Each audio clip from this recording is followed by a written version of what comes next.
Donc, A-B-E-G, ça veut dire s'il te plaît, fly, c'est-à-dire cale en l'air, ça en anglais. À quiconque veut te traîner dans la boue, j'aimerais que tu dises I beg fly, ils ne sont pas mieux que moi. I beg fly, je suis un miracle. Écris-moi ça, je suis un miracle. Quel que soit ce qui t'est arrivé, quel que soit ce qu'on a dit, quelles que soient les positions dans lesquelles ton mari, ton ex-mari, ton ex-tocar t'a couché, dans le patinage artistique, dis avec moi, je suis un miracle, because this is what I'm talking about. C'est parce que tu es amoureux, mon ami, il me demande si c'est normal. Oui, c'est normal. Il me dit, quand je me décide de lui avouer, j'arrive devant elle, je renonce dans mon fort intérieur. En fait, coach, je doute. Mais pourquoi tu doutes? Mais pourquoi tu hésites? Mais pourquoi tu trembles, papa? Tu es un homme ne doit pas t'empêcher. Si c'est la go, mieux vaut qu'elle sache. 3 ans, mon frère. This is too much now.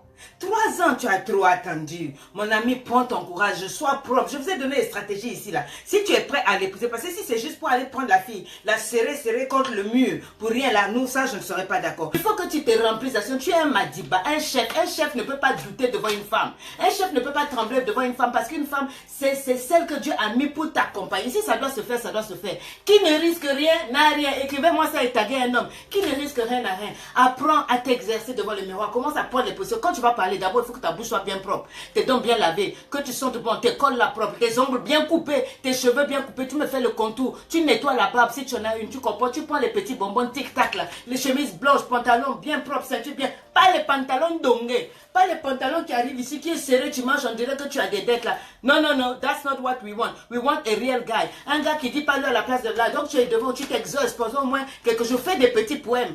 Faut pas aller copier-coller ce qui est sur Google, oh.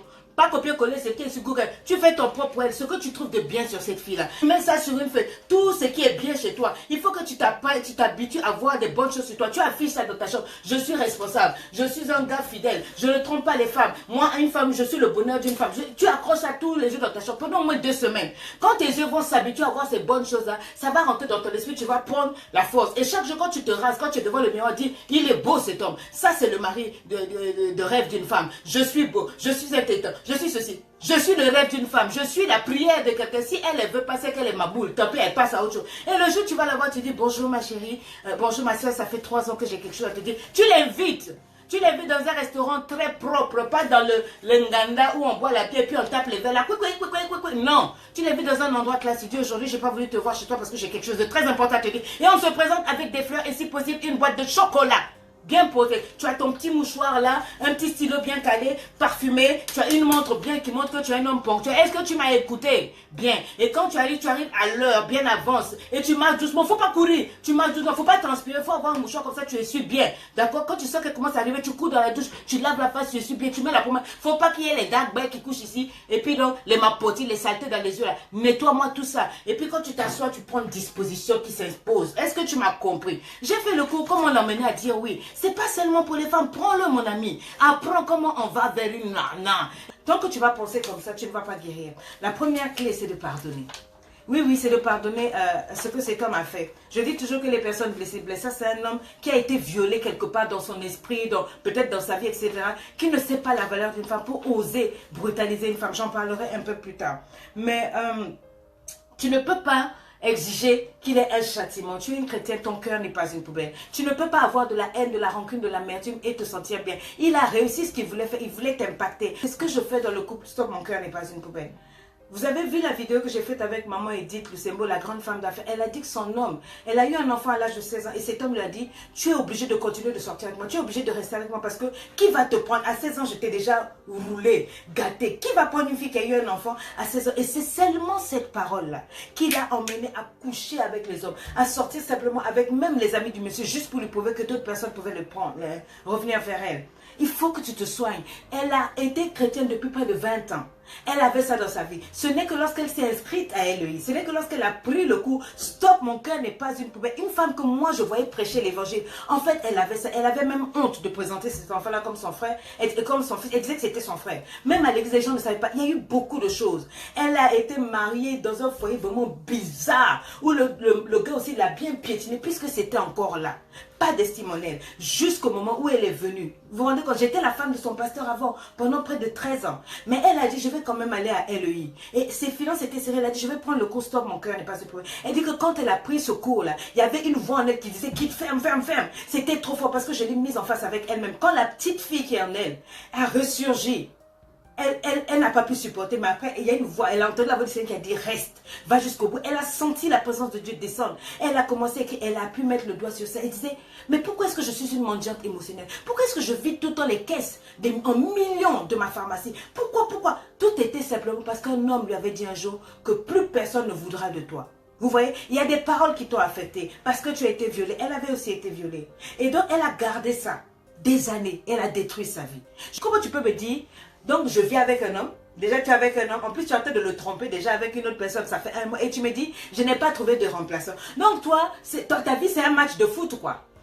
Your life, ta vie c'est un match de foot. Ok, donc toi, les gars, ils doivent se remplacer. Il faut forcément un anaconda dans ta vie. Il te faut forcément un mec dans ta vie. Toi, tu ne vois pas ta... Femme.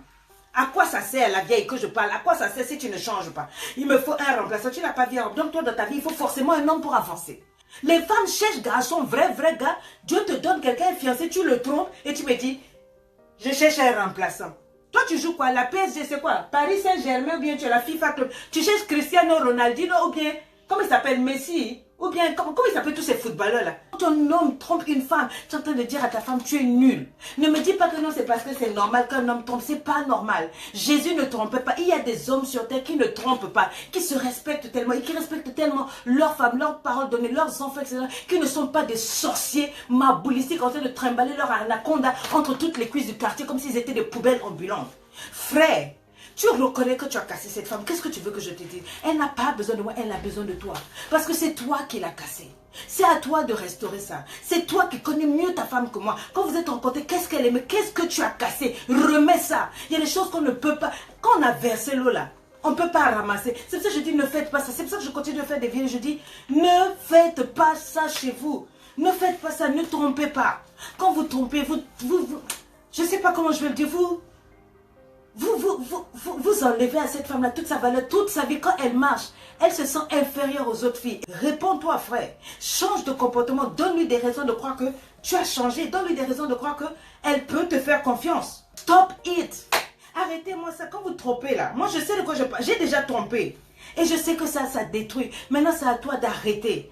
Ouvre ton téléphone. Laisse plus de mots de passe. Laisse tes téléphones traîner. Supprime. Change d'abord tous tes numéros là. Et ne va pas chercher un autre numéro derrière pour dire que tu vas avoir les copines dehors. Tu ne sors plus de la maison. Quand tu sors avec ta femme. Tu tiens la main à ta femme. Tu prends le salaire. Tu emmènes tout à la maison qu'elle voit. À toi de restaurer ton épouse, papa. À toi de lui dire que tu l'aimes. À toi à te discipliner pour ne coucher qu'avec elle et la satisfaire. De telle sorte qu'elle va reprendre confiance en elle. À toi de l'aider à... La voilà. Et elle est décédée. Elle est décédée. C'était ça le jour de son mariage. J'ai vu ça sur Facebook. Plusieurs personnes me l'ont envoyé pour que je parle. Battue à mort. J'aimerais parler aux femmes. Et ça va être mon dernier point. Tu ne peux pas rester dans un mariage parce que tu as peur d'être seule. Ton cœur n'est pas une poubelle. Être battue à mort, il l'a frappée. Pourquoi elle a eu une hémorragie? Elle est morte. Tu ne peux pas rester dans un foyer parce que tu as peur d'être célibataire. Tu ne peux pas rester dans un foyer parce que tu as peur de faire honte à ta famille. Tu ne peux pas rester dans un foyer parce que tu as peur qu'aucun homme ne va te prendre après. Tu as peur des moqueries des femmes mariées si tu divorces, donc tu restes là. Tu as peur du regard des autres. Tu manques tellement de confiance en toi, d'estime en toi et de confiance en Dieu que tu restes dans un foyer comme ça. Tu restes dans une relation comme ça. Souvent, il ne t'a même pas épousé. Il te bat. Parce que tu manques de l'amour de Dieu, parce que tu manques de la confiance en Dieu. Tu restes dans un foyer où on te frappe. Tu restes dans une relation où on te frappe. Parce que il est impossible de connaître Dieu, d'aimer Dieu, de croire en Dieu et de laisser un homme te traiter aussi mal que ça. Peut-être que toi, ce n'est pas à ce point-là, mais ce que tu vis, c'est pire que ça. Tout ça parce que tu ignores la femme de valeur que tu es. Tu as une ignorance totale du sens de ta féminité. Tu estimes que le mariage est plus important que Dieu. Acquiert ta valeur, ne vend pas ta valeur. Dans un cœur intelligent repose la sagesse. Mais au milieu des sensés, elle se montre à découvert.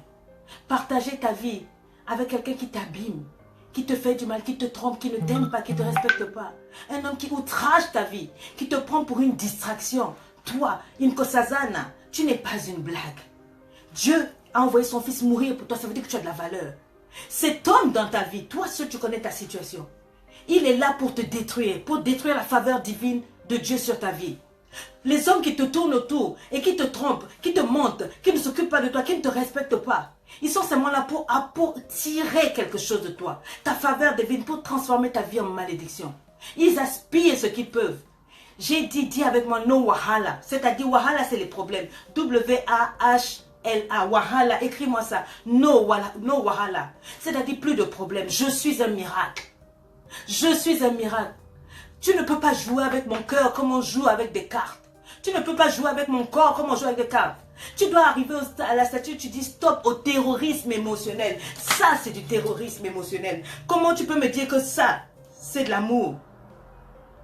Est-ce que ce visage-là ressemble à l'amour? Dis-moi. Est-ce que ce visage-là ressemble à l'amour? Quand tu regardes ça, parce que c'est ce que tu vis, il te frappe. Tu t'évanouis, il prend ta tête, il frappe contre le mur. Dans la douche, il te frappe. Parce que tu ne veux pas que les gens sachent, même les enfants, personne. Tu restes là. Tu partages ta vie avec un monstre. Ça, c'est pas l'amour. Elle est morte, elle a laissé son enfant. Pour un homme qui ne peut même pas t'aimer, qui te frappe. Tu veux l'impressionner, tu achètes l'amour parce qu'il ne t'aime pas. Tu ne sais pas que dans la vie, il y a beaucoup de fous. C'est un fou, tu viens avec un fou. Si tu viens avec vous, mets ta vie à l'abri. La violence, elle est morale. Quand un homme te fait souffrir, c'est une souffrance morale, c'est une violence morale, une agression morale. Elle est physique. Ton corps est fait pour être touché par amour. Ton corps est fait pour être porté dans l'affection. Pour porter aussi les enfants. Qui seront les chefs du monde. Ton corps n'est pas fait pour être frappé. La violence émotionnelle, quand tu m'abîmes, tu m'insultes, tu boudes, tu me dénigres. Quand tu dis à une autre femme que tu l'aimes alors que je suis dans ta maison, ça c'est d'une violence. Ne me dis pas que c'est normal, c'est pas normal. Il ne doit pas te frapper, ni avec sa bouche, ni avec sa main. Il doit juste aimer te faire de l'amour. Et si ça ne va pas, on s'assoit, on parle. Il faut qu'on apprenne à ne pas être d'accord. À voir ces déjà, comment tu peux frapper une femme et me la mettre dans cet état? Comment tu peux la mettre dans cet état? Elle meurt. Tous les jours, suivez UNICEF, une femme meurt sous le coup des hommes. Un homme doit se battre pour sa femme et non pas battre sa femme. Les actions parlent plus que les mots. Si tu me frappes, c'est que tu ne m'aimes pas. Quelle histoire est-ce que tu te racontes, ma chère sœur? Depuis que tu es née, quand l'infirmière t'a posé sur le sein de ta maman, on t'a même pas appris à téter. Dieu avait mis un esprit en toi qui prêt à t'envoler. Tu as ouvert la bouche pour téter le sein de ta mère. Ça veut dire que Dieu a mis en toi l'instinct de survie. Où est-ce que c'est passé? À cause de l'amour, à cause de l'argent, à cause du sexe d'un homme, à cause d'une bague en fer, tu vas donner ta vie, tu vas rester là? Comment tu peux faire confiance à ce nourrisson-là qui ne pense même pas à toi, qui n'a aucun respect pour toi? Quand tu te lèves le matin sans même réfléchir, tu as confiance que tes deux pieds vont te porter jusqu'au travail. Mais tu ne peux pas avoir confiance que Dieu ne va pas t'abandonner. Tu ne peux pas avoir confiance. Où est passée ton assurance? Pourquoi ne crois-tu pas en Dieu? Pourquoi ne crois-tu pas que Dieu peut te sortir de cette situation, que Dieu ne va pas t'abandonner? Tu préfères rester dans un foyer où on va te tuer? Tu as la foi le matin quand tu sors que ta maison ne va pas brûler. Tu es confiante que quand tu vas revenir, tu vas trouver tes enfants. Mais tu n'as pas foi en ce Dieu qui t'a donné la vie. Tes enfants, tu les laisses partir à l'école. Ils sont en route, tu n'es pas avec eux. Mais tu as la foi qu'ils vont revenir de l'école. Tu as confiance en l'école pour éduquer tes enfants. Mais tu n'as pas confiance en Dieu pour prendre soin de toi. De quoi tu me parles, femme? Ta vie n'est pas une poubelle. Stop, ta vie n'est pas une poubelle. Stop, tu peux t'en sortir. Get up, stir up, go again, no wahala. Écris avec moi, no wahala. Mais toi-même, tu es ta propre sorcière naturelle. Tu te caches dans la peur. Tu as peur. La confiance naturelle te rendra authentique. C'est pour ça que je suis aujourd'hui libre. Quand j'ai dit câlin en l'air, tout le monde, mariage et tout. Quand ça n'allait pas, j'ai dit allez, allez. C'est là que je me suis retrouvée. Stop. Ton cœur n'est pas une poubelle. Je t'invite à t'inscrire à LEI et à prendre le cours Stop, mon cœur n'est pas une poubelle. Prends-le. Je pense que ça va t'aider.